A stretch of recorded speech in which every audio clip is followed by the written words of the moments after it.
रुको रुको, ऐसे नहीं, शुरू से दिखाता हूँ।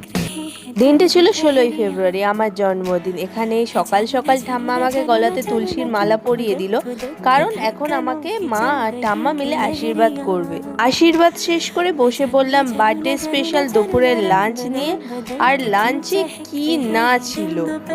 আসলে আমার মেন বার্থডে সেলিব্রেশনটা ছিল রাতের বেলা। হ্যাঁ, সেজন্যই দুপুর দুপুরই সব তোড়জোড় শুরু হয়ে গিয়েছিল। মা এখানে বসিয়ে দিয়েছিল পায়েস, আর বার্থডে হবে আর ডেকোরেশন হবে না, এটা তো হতেই পারে না। তারপরেই শুরু হয়ে গেল রাতের আশীর্বাদ পর্ব, আর এক এক করে আমার বাড়ির সবাই আমাকে আশীর্বাদ করে নিয়ে বেশ কিছু ফটো তোলার পর শুরু হয়ে গেল কেক কাটা।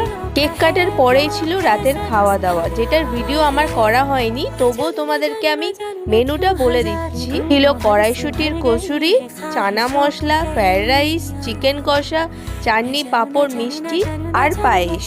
দিনটা ছিল আমার কাছে অনেকটাই স্পেশাল, আর বাড়ির সবাই মিলে দিনটাকে আরো স্পেশাল করে তুলেছিল। তার জন্য সবাইকে অনেক অনেক থ্যাংক ইউ। আর ভিডিওটা ভালো লাগলে লাইক, কমেন্ট, শেয়ার